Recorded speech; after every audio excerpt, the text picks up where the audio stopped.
What's up, everyone? You are tuned in to episode number 100 of Three Questions in the Song, the podcast, radio, and TV show where the title says it all, except for that number three, because like episode number three is where that went out the window. I'm going to ask as many questions as I feel like, and we're going to listen to a song of our guest for the 100th episode, who is Craig Veltri. What's up, Craig? Bill, thank you so much for having me on the 100th episode. Congratulations. That is such Thank you. I'm on episode 20 of the Craig Veltri interview myself, and I understand how much of an undertaking that is. So way to go, man. Thank you. So we're going to start off. Normally, this is where I ask the bands, where'd your band name come from? Except I'm pretty sure everyone can figure that out. Well, nobody really knows where the name Craig comes from. It is certainly not an Italian name, though my mother's maiden name is Carney, which is an Irish name. I assume that's where it came from. Honestly, it came to my dad in a dream. No one really knows why. I don't even think he knows why my name is Craig, but it does have a nice ring to it. So I told you that I'm going to ask you questions that you probably haven't been asked before and still get the same answers. And this first one will give you an idea what I meant by that. So you decided to go out on a fairly large tour and you need to hire a tour bus driver. And for some reason you hired me. Okay. What music am I going to play in between tour stops while we're traveling? Probably not that much music because I like to use any opportunity to get some shut-eye. If you must turn on some music, just something relaxing, some old Glenn Campbell comes to mind immediately. It certainly leads into the song that we're going to talk about later today. I've been really, or at least give me something new. Put on a lot of some of the newer acts. I've been really getting into Jelly Roll lately. I've found this one punk band. I don't know, punk rock band anyway. I've been listening to a lot called With Confidence. I really did like the Paramore's last record. Hayley Williams is I think she is a revelation, and I just really love how she has evolved her career. And give me some good local stuff. I'm of course really good friends with Megan Pennington here in Pittsburgh and her band Moonshine Jasmine. Throw that on anytime. Keep a good mix, but for the most part, just keep it quiet. So Kiss has played to Great White Sharks in Australia, and Metallica has played in a bubble in Antarctica. What is a non-standard venue that you would like to play at? Well, I play a lot of non-standard venues, quite frankly, bars, restaurants with my own PA. But I would, shoot for the stars. Put me on. I would like to play on the International Space Station. Believe it or not, you are not the first person that's told me that. There you go. They need to build a stage. Yes. Well, I mean, you're floating out there. I mean, it'd be kind of. I mean, that'd be kind of a moot point anyway. So, if you could sit down with any songwriter in the history of the world and write a song with that person, who are you going to sit down with? Immediately, I think of Lyle Lovett. That was quick. A lot of the next record that I'm currently working on is called Letters to the Defendant, and it is a decidedly bluegrass style record, and it's mostly the motif. It's a record about loss and addiction and divorce. So Lyle Lovett wrote a really great record in the mid-90s called The Road to Ensenada. There is no way that Julia Roberts did not influence that record at all. So, and just in general, I'm wearing a Van Halen t-shirt for the radio listeners. So I don't know how much of that is going to make it to my live band. I don't really see doing that kind of a full tour or anything like that. But I certainly have gained a lot of influence from Lyle, not just in his style of music, just not his soothing voice, and not just the way that he crosses genres with jazz and gospel in his music, but just his lyricism and his just the way he cuts through his subject matters is and his wit is something that I've always reached to, and I would just love to pick his brain for about an afternoon if he had the time. So let's stick with the songwriting.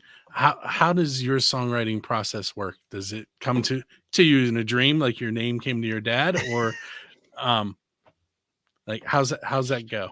I've never gotten disciplined enough to keep a notepad by my bedside just in case something does come to me in a dream. I've met a few people that have actually done that, but I usually I need to find time, and usually I usually just keep uh, something in my Google Docs with lines that I have heard, and oftentimes if I have like I had this past week when I was in Virginia Beach, I will take a legal pad and just start writing about whatever, and that kind of gives me a chance to get something started. How lately I haven't really been writing at all. With all the touring and planning, not just letters to the defendant upcoming, but the next record sounds like me. I'm starting to plan that. I'm really backlogged as far as my songs are concerned at the moment. But when I do get a chance to sit down and write, it usually is. I usually have found inspiration, or it just kind of comes to me when I'm just kind of looking around, you know. So let's go back in time, and I'm going to do that later with you too, but we're going to do it a little differently now. Can you Okay, Rick. can you pinpoint the moment that you decided you were going to be a musician?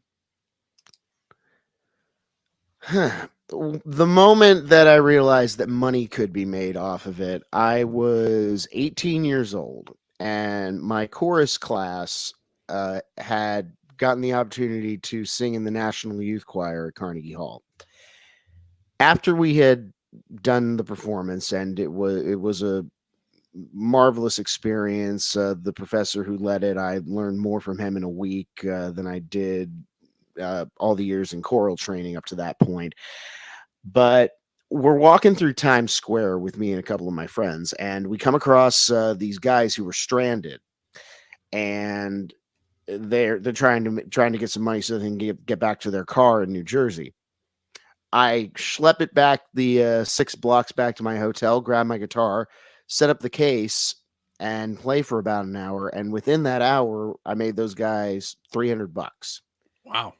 and I and immediate and you're not supposed to do that in Times Square without a permit. So I almost got arrested on this occasion, and I just remember thinking to myself, well, that was easy. That is more money than I have ever seen in my life up to that point, and I got to figure out how to make a living off of this, and that certainly was one check against anybody that said I should have been a lawyer. So that almost being arrested thing, did the police actually show up?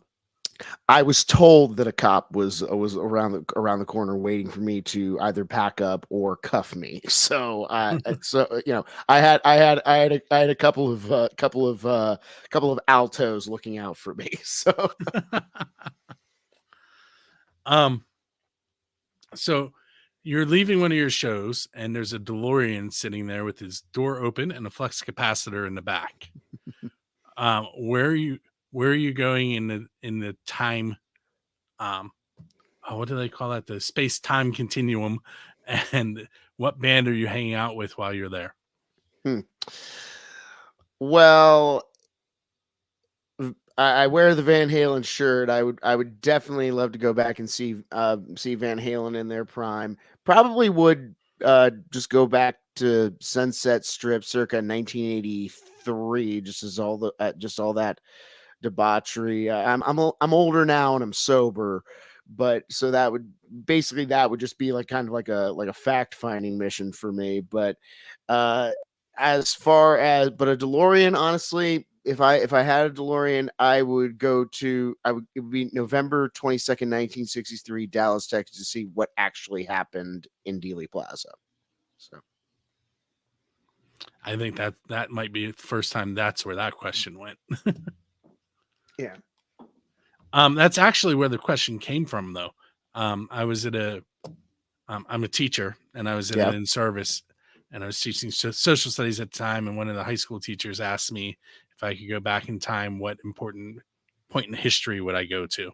And then I turned it into DeLorean question and used it on here. But so you went to its grassroots without even knowing. I mean, if you, I mean, I would love the opportunity to, hang out with any bands, but if you have the DeLorean, why not witness some crap, Yep. So this is probably the oddest question that I'm going to ask you today, but also the Okay. most important. All right. So, what is the best pizza you've had because you're a musician?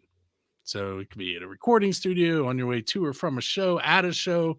Uh, you just have to link that pizza to something you've done as a musician. Well, I am really good friends with a man by the name of Tyson Leslie, and this was it was just a hot and ready Little Caesars pizza that I brought to him. I was getting ready to move. I lived in Nashville for 5 years, and Tyson was doing live streams out of his house as the pandemic was starting. And I was getting ready to move back to Pittsburgh, as I mentioned. So I bring him this pizza, and we hung out for about 2 hours, just going through just deep cuts of songs that we had known. The thing about Tyson is he's the keyboard player for the band Vixen, and he is also the founder and organizer for Rare Hair, which is a charity benefit for local Nashville charities that is a review of hair metal songs, basically. And I'm going to be involved in it on June the 5th, this coming Monday, in Nashville, Tennessee, at the Basement East. Tickets available at thebasementnashville.com. Very cool. Vixen is coming to Pittsburgh soon, I believe. I think I wouldn't be surprised. I want to say they're playing at Jurgles, and I think a Common Crown is opening for them. Oh wow! I'll have if I am around, I'll see if Tyson will definitely be in tow, because he's also not only their keyboard player, he is their tour manager. So, let's squeeze in one more question before we talk about the song. Let's see. How about, can you tell me about an embarrassing moment that's happened to you while you're on stage? For me or for a patron? We can go that way. Okay, I'll just say in general, the embarrassing moments usually involved alcohol, and I'm glad to say that the shockingly and embarrassing moments, not safe for radio, by the way, I'm grateful to say that has been behind me. I haven't had a drink today, and it's been that way since June 27th, 2022. Congratulations. That's almost a whole year. That's awesome. Almost, yeah. All right. So what we're going to do now is we're going to take a very short break. We are going to listen to the song Biloxi. And when we come back, Craig's going to have an MTV moment and tell us about that song.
we're back, and one of the cool things with what's going on in my life currently is that this show is both all three radio, podcast, and TV. So those of you that are listening to the podcast got to hear the recorded version of the song. Those of you that are watching the video on Music from the 412, you got to see a live version of the song at the Millville Music Festival a couple weeks ago, correct? 2 weeks ago, May Yeah. 19th. So tell us a little bit about that song. That song was written in Nashville. Now, I still to this day have never been to Biloxi, Mississippi. It was back when my marriage was starting to get bad, and I was starting to think about a way out. And for whatever reason, because Biloxi is a place, as it says in the song, I'd never been to Biloxi. Neither had the woman I wrote the song about had been there.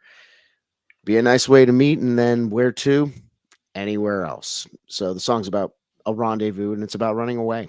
I've been told it's quite romantic. All right, back to the odd questions. Okay, fair enough. You can sit down to dinner with 4 people from the history of the world. The only caveat is one of them has to be a musician. Who are you inviting to that table?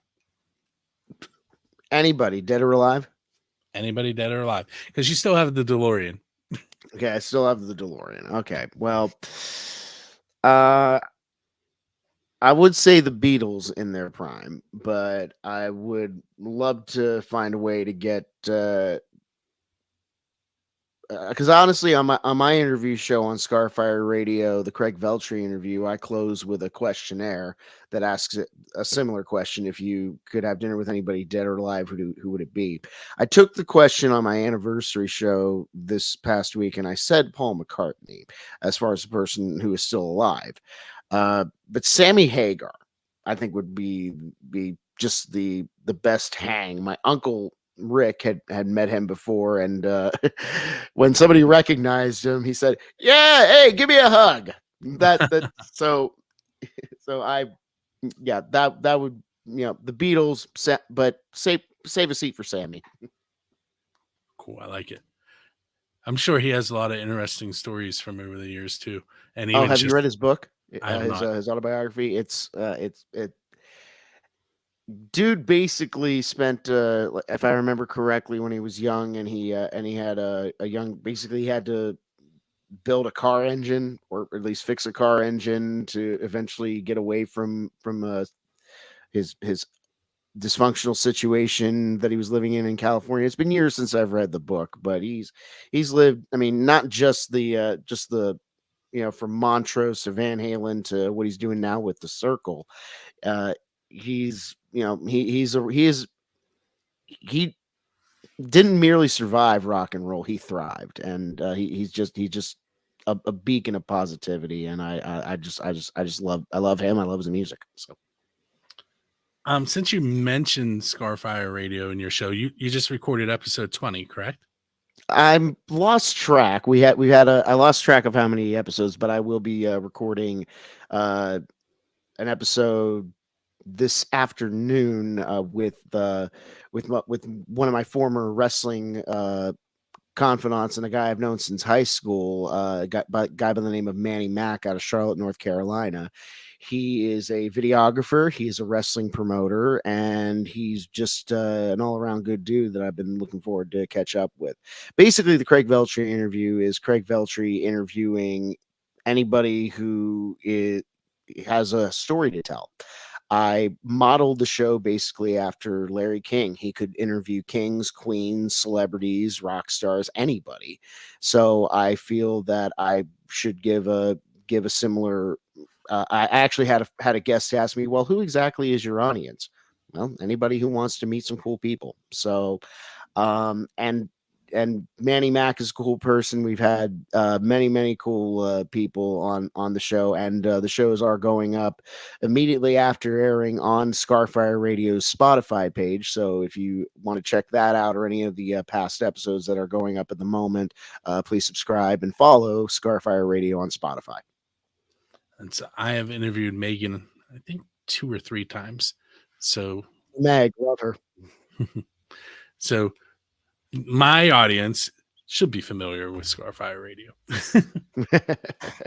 It's a wonderful platform. Nothing, and this isn't a knock to the platform I'm currently on, but we're really proud of the not only the podcasts that we're putting out. Megan has her podcast, not just Where in the World is Megan's New Music, but Fire Pit as well.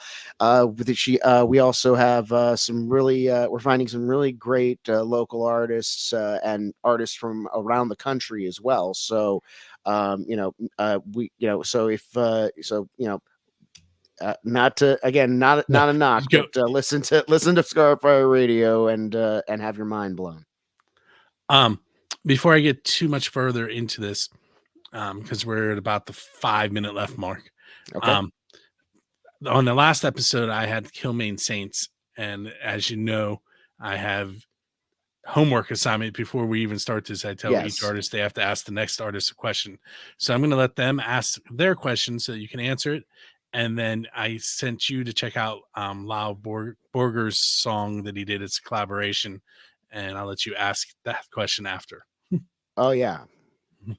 How about the question you guys have for Craig Veltri?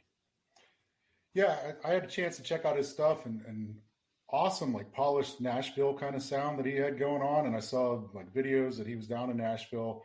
Because my question for him is how do you get new people interested in original material? Like, does he have more success just playing shows, or is he doing like the social media website kind of thing? But how's he get that music out there to new people? Well, the process of getting my songs out is pretty simple. I have a Reverb Nation account, and with that, I'm able to upload the songs to pretty much all of the streaming platforms. Now, getting people subscribed, I'm more focused right now on just doing shows and making new music. So to answer the question of how I'm building an audience, I'm still in the process of trying to figure that out through the streaming side of it. I really am just enjoying making my music and going to all these really cool places and getting to play my music. But that's not to say that's not in the plan, because once again, I got 20 songs coming out this year, and I got 10, 15 more songs from my past that's currently online and available for sale on all the streaming sites. So it's a very great catalog that I'm very proud of. But it's eventually it'll be I'll start focusing in on that. But right now I'm just here to make the art. Very cool. And then because we had a quick turnaround, I actually haven't even had a chance to listen to the song that I sent you to listen to yet. I have actually. I have not. Very funky. What question did you come up with for Lyle? Well, Lyle, I understand that this is a collaboration amongst many artists, and it's kind of seems like you're framing it as a one-shot deal, but it is a very good track, and you guys seem to mold well together. Are there plans for more songs? Are there plans for an album? Are there any plans at all going forward with this project? Cool. I should mention I ran into Lau for the first time. We both were being interviewed for the Grassroots show on 97.7, the rock station. And great guys. I'm so glad they had me on. Yeah, they're I've known Utah probably since.